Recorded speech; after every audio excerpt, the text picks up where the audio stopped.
Internships obviously provide you an advantage in the sense you'll have more exposure, and you'll have the chance to sit for a BPO. जिसका interview is generally easier than getting an internship or getting a placement. Hello everyone, welcome back once again. So this is Shubham. अगर आप college student हो, second या फिर third year में अपने college के internship crack करना चाहते हो टॉप टेक कंपनीज में, टॉप प्रोडक्ट बेस्ड कंपनीज में like Microsoft, Amazon, Adobe, Google, तो ये वीडियो आपके लिए. और इवन आप क्लास 11th में हो, 12th में हो, जिस बच्चे ने सोच रखा है कि हाँ मुझे कॉलेज में जाके CSIT ब्रांच लेके मुझे फर्स्ट ईयर से ही प्रिपरेशन करनी है इंटर्नशिप की, तो ये वीडियो आपके लिए बहुत इंपॉर्टेंट है. बेसिकली इस वीडियो के अंदर हमारे साथ एक स्पेशल गेस्ट है हमारे ही कॉलेज से, NIT कुरुक्षेत्र से. Her name is Nandini and she is from IT branch. So recent ही उन्होंने अपनी इंटर्नशिप खत्म करी है माइक्रोसॉफ्ट में. She cracked Microsoft internship in her third year. So basically in this video she is going to explain her journey कि कैसे उन्होंने माइक्रोसॉफ्ट की इंटर्नशिप क्रैक करी, क्या एक्सपीरियंस था उनका माइक्रोसॉफ्ट में जाके, क्या क्या चीजें उन्हें कंपनी ने करवाई, उसके साथ साथ कौन कौन सी स्किल्स पे आपको फोकस करना चाहिए फर्स्ट ईयर से, उसके साथ कौन कौन सी कोडिंग लैंग्वेजेस हैं जो कंपनीज प्रीफर करती है इंटर्नशिप के लिए, उसके बाद डेटा स्ट्रक्चर का और एल्गोरिदम का इंपॉर्टेंस क्या है इंटर्नशिप पॉइंट ऑफ व्यू से. तो सब कुछ एक्सप्लेन करेंगे. और एक यार रिक्वेस्ट है, भले ही वीडियो को 1.5x पे देखो बट वीडियो को यार पूरा देखना, बहुत इंपॉर्टेंट है. और अगर आप चैनल पे न्यू हो प्लीज चैनल को सब्सक्राइब करो, शेयर करो. सो यार स्टार्ट करते हैं उनके छोटे से एक इंटरव्यू से.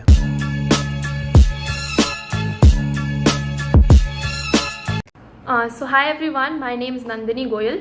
I am from the Information Technology branch and I am from the final year. I have a lot of different hobbies which include playing football, playing basketball, writing, reading, debating, basically everything that does not involve singing or dancing. Okay, first of all tell me about your academics. Means what type of student you are in college, how many hours do you study in college, और studies के सिवा आप college में मतलब क्या extra में क्या करते हो, कौन कौन से क्लब्स में आपने पार्टिसिपेट कर रखा है, ये सब कुछ बताओ एक बार. So college में I'd say I'm more of a person who likes to explore rather than study, and I feel कि the majority of your learning actually comes not from the books but from your experiences. Like the amount that you can learn from other people around you, which is not just academics but other things as well, is immense. हाँ मतलब college की पढ़ाई पे focus करो but don't limit yourself to it. Never limit yourself to it. Also explore other domains, because देखो and में degree सबको मिल जाएगी बट यादें सबको नहीं मिलेंगी. तो कॉलेज में यादें बनाओ, ये 4 साल नहीं आएंगे वापस. इन 4 सालों को अच्छे से यूज़ करो. Make friends, make memories and be happy. Explore domains that you have never explored before. तुम्हें कभी डांसिंग सीखने का मन था अगर बचपन से, तो use this time and learn dancing. तुम्हें कोई स्पोर्ट खेलना था, use this time and do sports. But when it comes to academics, I feel you have to focus on it and you have to prioritize it for sure. But as I said, don't limit yourself to it. I did not study much every single day. I maybe used to study 3 days before exams, 4 days before exams. I did not study any time, मतलब semester के बीच में बहुत ज़्यादा पढ़ाई नहीं करती थी. हाँ असाइनमेंट्स वगैरह टाइम पे सबमिट कर देती थी, कभी कभार कोई कॉन्सेप्ट रिवाइज कर लेती थी, नोट्स बना लेती थी. इसमें one more important thing is pay attention in your classes. Maybe online में थोड़ा डिफिकल्ट हो रहा है, that is completely understandable, but offline classes आएंगी then do pay attention to your classes, because देखो उस टाइम पे तुम और कुछ तो कर नहीं सकते. So rather than just not paying attention, it's always better to pay attention.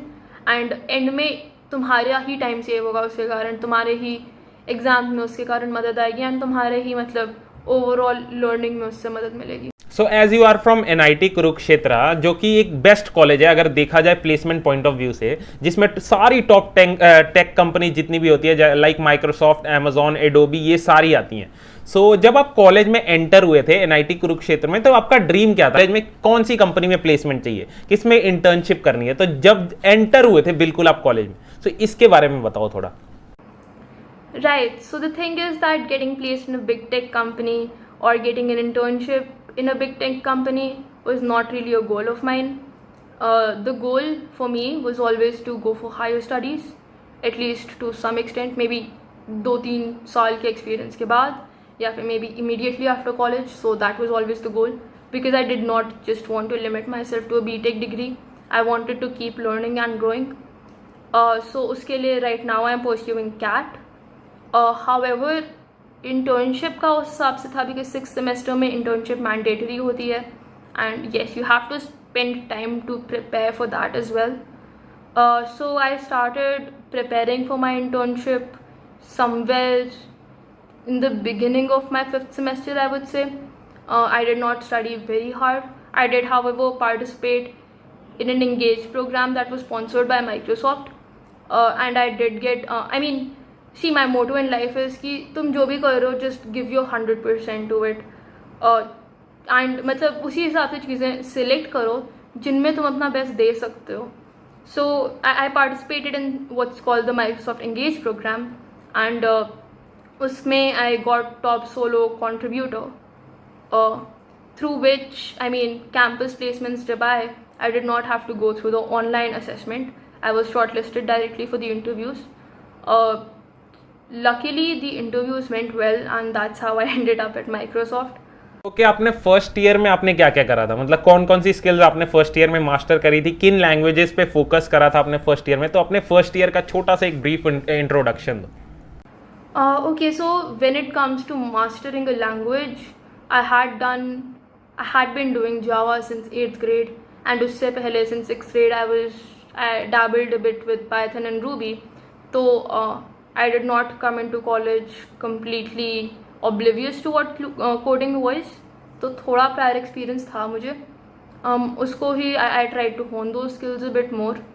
I did learn quite a bit of web development in that year.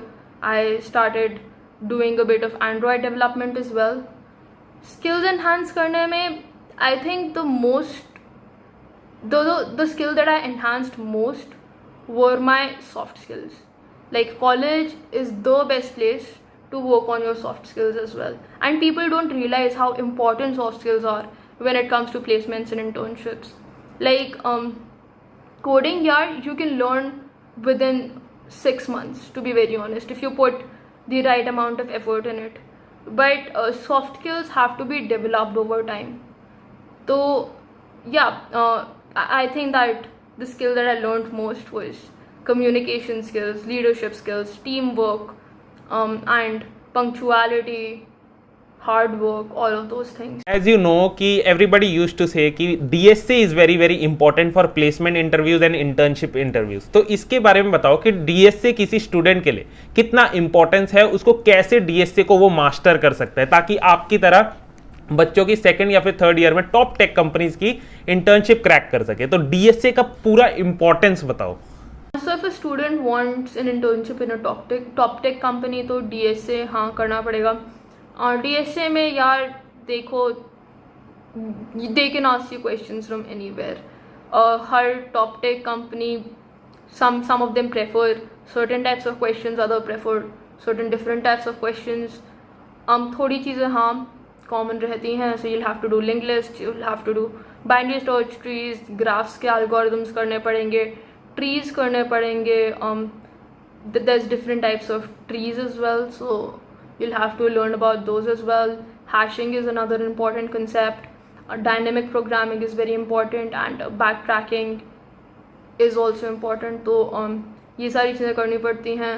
I don't know, मतलब तुम फाइनल ईयर में आ जाओ तो फिर maybe the trend will change, but right now this is the trend. This is what you should focus on while you're studying DSA. But overall, you shouldn't really limit yourself to these things.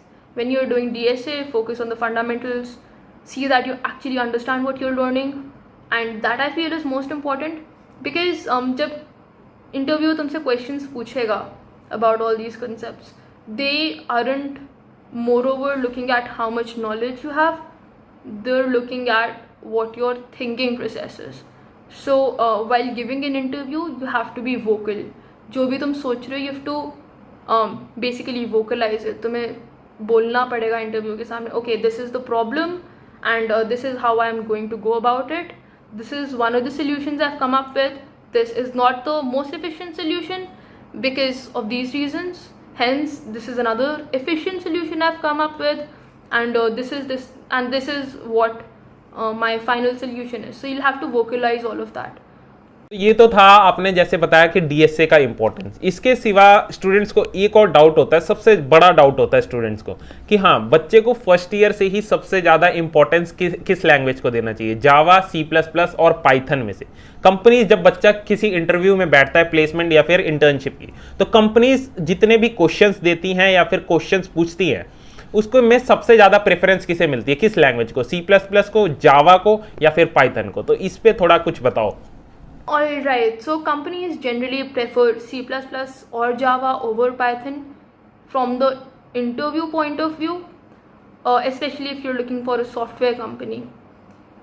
So उन दोनों में से you can choose what you're most comfortable with. Most people go for C++, but I feel Java is equally as good, so that doesn't really matter because interviews में the interviewer won't bind you to a single language. They'll ask you what your preferred language is and they'll ask you to write the code in that language. So उस हिसाब से just go for the language you're more comfortable with.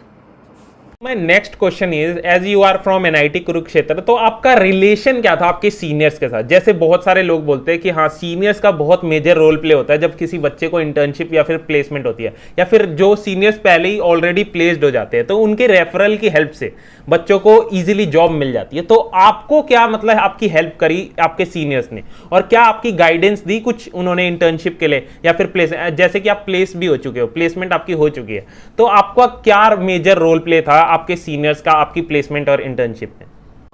So I had some pretty amazing seniors and उनके साथ मेरी बहुत अच्छी relation थी. It's just that I don't think I asked a lot of seniors for advice when it comes to internships or placements, because personally like मेरा यही मानना है कि you have to make your own mistakes, you have to learn your own way, you have to explore by yourself. Everyone's internship experience or placement experience will be very different from another person's, and you can't, मतलब हाँ छोटी मोटी advice ले सकते हो उनसे, but you can't not give yourself the space to learn and explore on your own, which I feel is a very important part of self exploration, of learning from your mistakes, of making your own decisions that way. तो आपकी third year में internship लगी थी Microsoft में, तो आपके साथ साथ आपके बैचमेट्स में थे कितने बच्चे सिर्फ और सिर्फ माइक्रोसॉफ्ट में इंटर्नशिप उनकी हुई थी? कि किन किन ब्रांचेस से थे? क्या CS से थे, क्या IT से, या फिर अदर ब्रांचेस से भी थे? सो NIT कुरुक्षेत्र से माइक्रोसॉफ्ट में we were 22 स्टूडेंट्स जिनकी इंटर्नशिप लगी थी. However, only 20 took that internship, बाकी 2 की न्यूटैनिक्स में लग गई थी and they preferred that. Next question is, जो स्टूडेंट्स का डाउट होता है कि हाँ, बच्चे को अगर इंटर्नशिप क्रैक करनी है तो थ्योरी में किन किन टॉपिक्स पे फोकस करें? जैसे कि थ्योरी में हमारे पे बहुत से टॉपिक्स है, बहुत से सब्जेक्ट है, like computer organisation, architecture, operating system, software engineer. तो बच्चों को किन किन चीजों पे फोकस करना चाहिए अगर या फिर प्लेसमेंट या फिर इंटर्नशिप उनको क्रैक करनी है? So when it comes to theory, there are some basic subjects that you'll have to do. One is SQL, database management system की भी थोड़ी तुम्हें थ्योरी करनी पड़ेगी. Computer networks, computer architecture, software engineering, so agile method, software development life cycle, ये सब. Operating systems is very important, कभी कभार सिस्टम डिज़ाइन आ जाता है.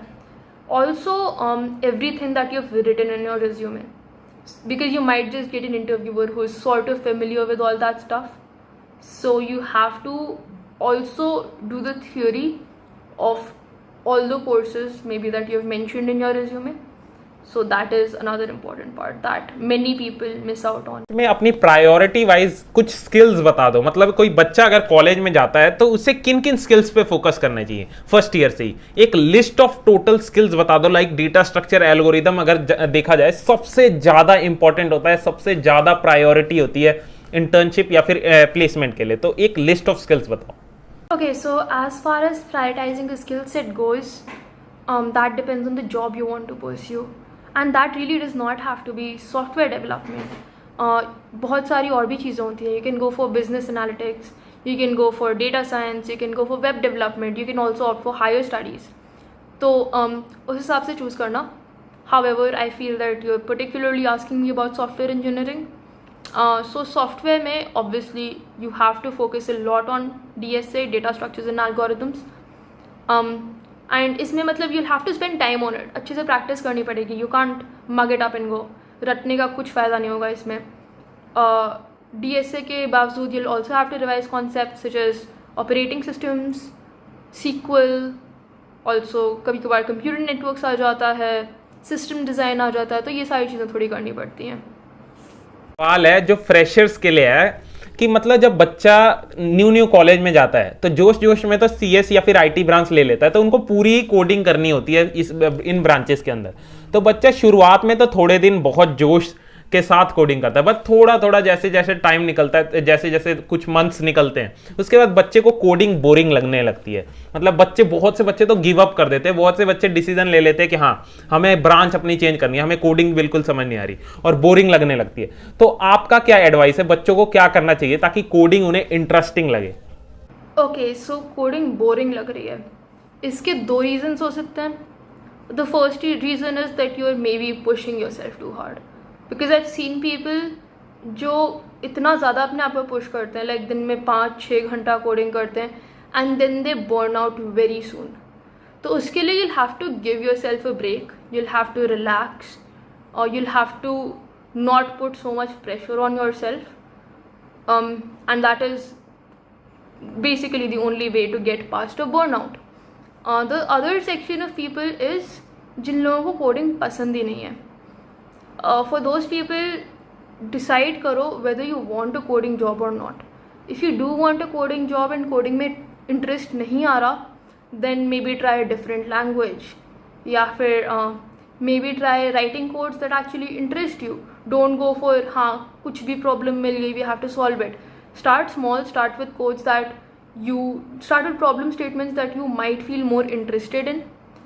अगर ऐसा है कि कोडिंग बिल्कुल पसंद नहीं आ रही, then don't do coding, because हाँ ठीक है, you'll get a job maybe because of it, but if you really don't like coding, what's the point of going for a job जिसमें तुम्हें कोडिंग ही करनी पड़ेगी 24/7? You have a lot of other options, तो थोड़ा उसे भी explore कर सकते हो.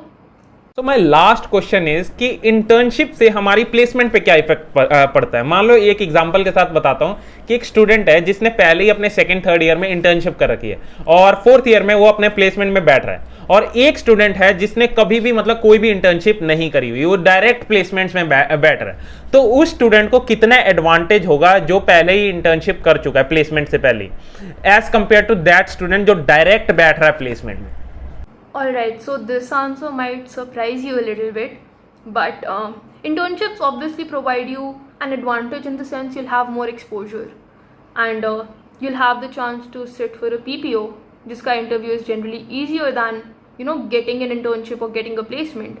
तो उस हिसाब से you definitely have an advantage. If you were placed in a big tech company, तुम्हारे resume भी अच्छा लगेगा. But if you don't have an internship and you use that time well, मतलब जो 6 महीने तुम्हें मिलते हैं जिसमें बाकी लोग इंटर्नशिप्स पे गए हुए हैं, एंड तुम उस टाइम पे बैठ के अच्छे से पढ़ रहे हो, अच्छे से मेहनत कर रहे हो, ये सारी चीज़ें कर रहे हो, then you will be at somewhat of an advantage as well.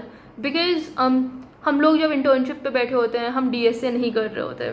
Jobs generally don't require DSA, don't require the general things that are asked in interviews. So if you use that time, you study DSA, you study everything that's asked in interviews, then you might even be at an advantage. So it depends on your perspective. तुम कितनी मेहनत कर रहे हो, तुम कैसे पढ़ाई कर रहे हो. इंटर्नशिप का भी मतलब it depends on तुम इंटर्नशिप पे भी कितनी मेहनत कर रहे हो, तुम कितने अच्छे से एक्सपोजर ले रहे हो, कितने अच्छे से उस अपॉर्चुनिटी को यूज़ कर रहे हो. So even if you don't get an internship but you study smart, you're not really at a disadvantage. So thank you Nandini di, धन्यवाद आपका कि आपने अपना प्रेशियस टाइम निकाला, स्टूडेंट्स को एक प्रॉपर रोड मैप दिया कि कैसे वो इंटर्नशिप टॉप टेक कंपनीज की क्रैक कर सकते हैं अपने कॉलेज में 2nd या फिर 3rd ईयर में. So thank you once again. So guys, यही थी आज की वीडियो जिसमें नंदिनी दीदी ने पूरा एक्सपीरियंस अपना शेयर करा कि कैसे वो माइक्रोसॉफ्ट तक गई, माइक्रोसॉफ्ट की इंटर्नशिप क्रैक करी। सो यार एक रिक्वेस्ट है, अगर आप इस चैनल पे न्यू हो प्लीज चैनल को सब्सक्राइब करो, शेयर करो और कमेंट सेक्शन में नीचे कमेंट करो कि हाँ अगला किस टॉपिक पे आपको वीडियो चाहिए। So I will meet you in next video. जय हिंद।